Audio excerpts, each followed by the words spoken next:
Densus 88 Anti Teror Polri menangkap 7 terduga teroris di sejumlah tempat berbeda di tanah air pada 6 hingga 9 November 2020. Polisi menyebut kegiatan penangkapan para terduga teroris ini merupakan langkah preventive strike atau upaya pencegahan. Pada penangkapan 6-7 November 2020, Densus 88 Polri mengamankan 6 terduga teroris yang diduga terafiliasi dengan sejumlah kelompok teroris seperti Jamaah Islamiyah, Adira, dan juga Ansor Daulah. Polri menyebut 4 di antara terduga teroris itu ditangkap di Lampung, sementara 2 lainnya ditangkap di Sumatera Barat dan Batam pada waktu yang berbeda. Dalam kasus ini, polisi menangkap sejumlah petinggi Adira Lampung seperti terduga teroris berinisial S yang merupakan bendahara Adira Lampung dan RK sebagai sekretaris. Tim Densus 88 juga berhasil mengamankan terduga teroris lainnya berinisial SA beserta total 11 barang bukti. SA diduga terlibat dalam kelompok Jamaah Islamiyah di bidang Kosin dan berafiliasi dengan kelompok Imaruddin Banten. Jadi yang bersangkutan ini memang sudah 1 bulan yang lalu menginap di rumahnya di saudara R dan sehari-hari sebagai penjual es krim, kemudian diikuti oleh tim dan setelah melakukan penangkapannya di dalam Banten. Kemudian foto saja kan.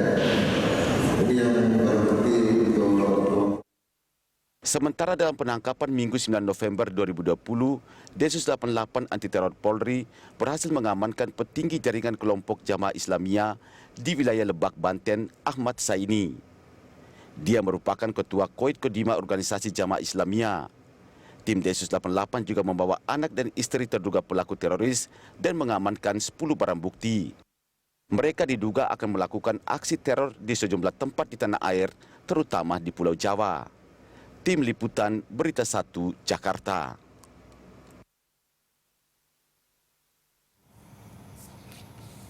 Pemirsa, waspadai terorisme di tengah pandemi. Itulah topik Morning Talk kita pagi ini. Dan untuk membahasnya, kita telah terhubung dengan Direktur Deradikalisasi Badan Nasional Penanggulangan Terorisme atau BNPT, Profesor Dr. Irfan Idris. Dan Anda juga bisa berpartisipasi dengan menghubungi kami di nomor telepon yang tertera di layar televisi Anda.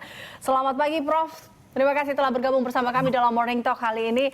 Ini terkait dengan penangkapan yang dilakukan kemarin. Ini cukup menarik ketika kita lihat ada di 2 daerah, yaitu di Lampung dan juga di Lebak, Banten. Ini tanggapan Anda terkait dengan penangkapan ini seperti apa, Prof? Baik, Mbak Elisa, selamat pagi para pemirsa. Penanggulangan terorisme yang dikoordinir oleh Badan Nasional Penanggulangan Terorisme memainkan 2 strategi, yaitu hard approach dan soft approach. Hard approach tentu ditangani oleh aparat keamanan dan saya kira sangat berhasil dengan segala macam kekurangan tentunya, bahkan dunia menjadikan Indonesia sebagai role model.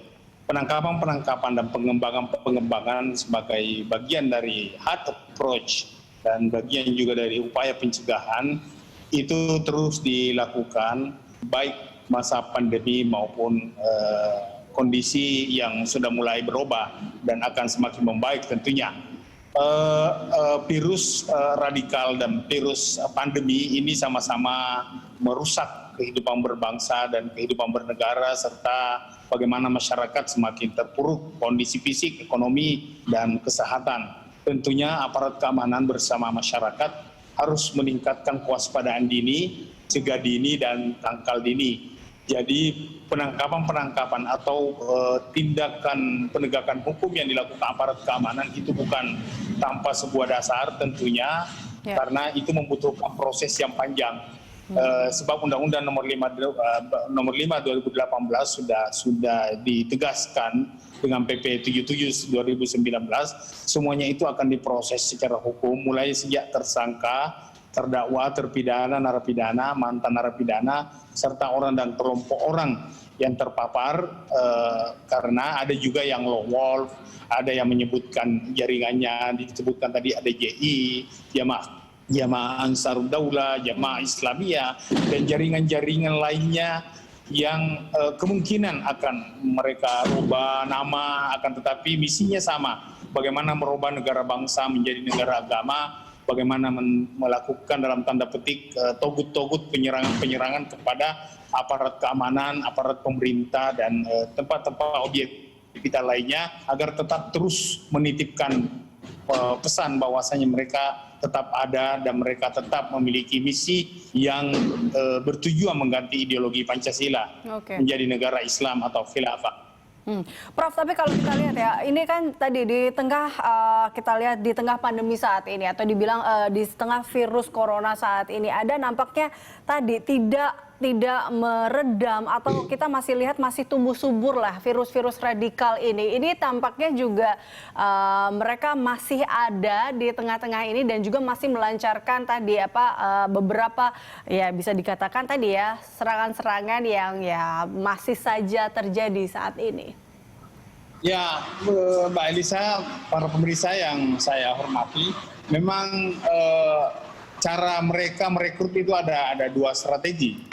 Ada rekrutmen yang offline dan online.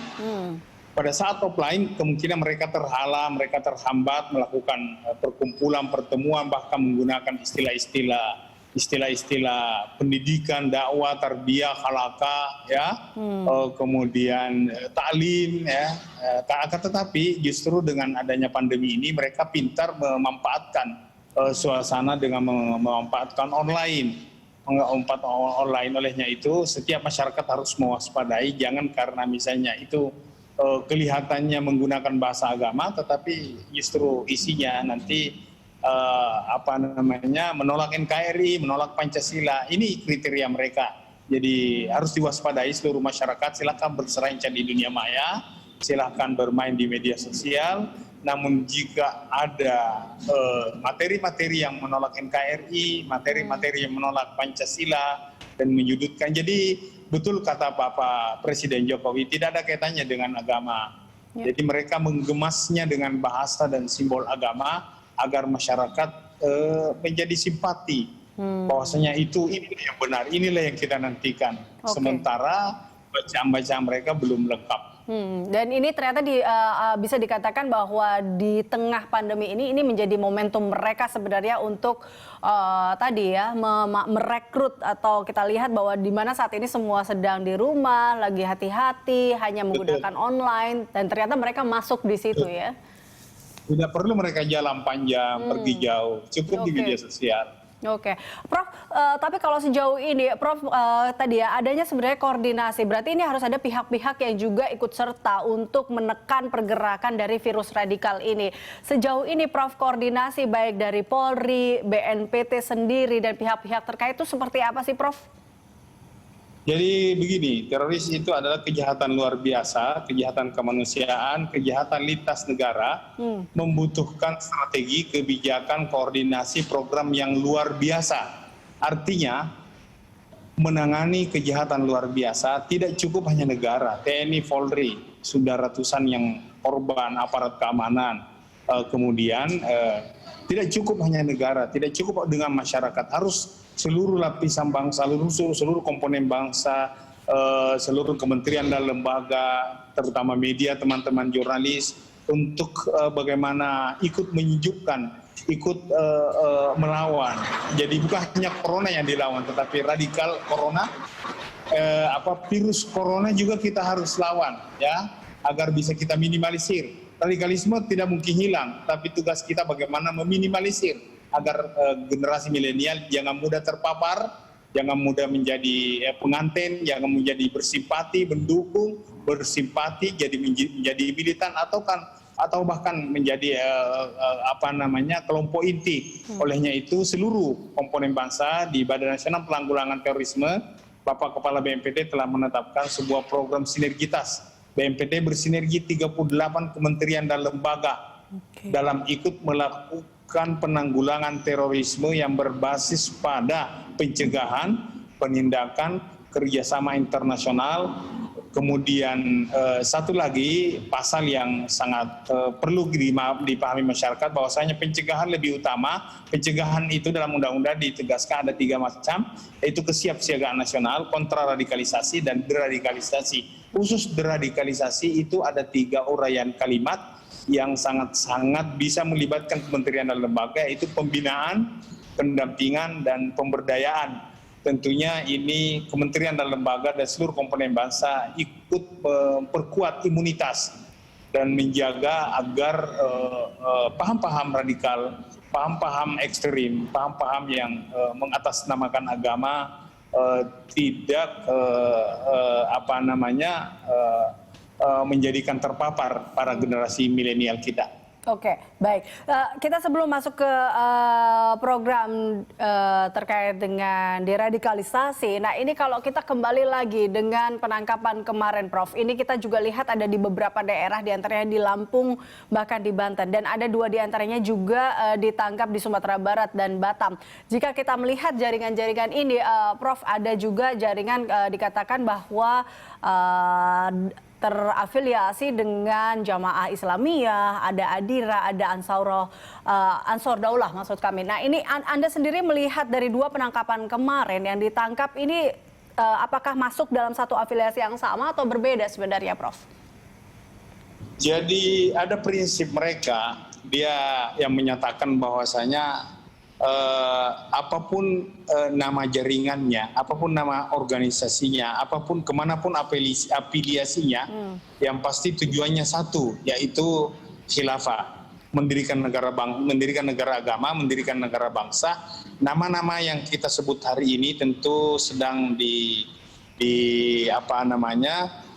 tentu sedang disidik oleh aparat keamanan. Kita menunggu hasilnya dan ya tidak akan jauh-jauh kemana, tetap yang pasti apapun namanya, bahkan mungkin akan ada tiba-tiba muncul nama baru, intinya sama, apapun kemasannya satu saja isinya, yaitu bagaimana menolak NKRI, menolak Pancasila. Jadi nama bisa menjadi penting, tetapi bisa juga menjadi tidak penting. Kita tidak bisa berhenti pada mengetahui nama saja, jaringan, kelompoknya, pimpinannya, apanya, jabatannya dan lain-lain sebagainya. Akan tetapi yang perlu kita hadapi bagaimana jaringan ini bermetamorfosis, berubah wajah, berubah bentuk, berubah nama, yang pada intinya akan menciptakan ketakutan-ketakutan, menciptakan teror-teror dan melakukan aksi-aksi dan seakan-akan mendapat amanah untuk melakukan kejahatan, melakukan membantai musuh-musuh Tuhan yang mereka anggap. Jadi seperti itu.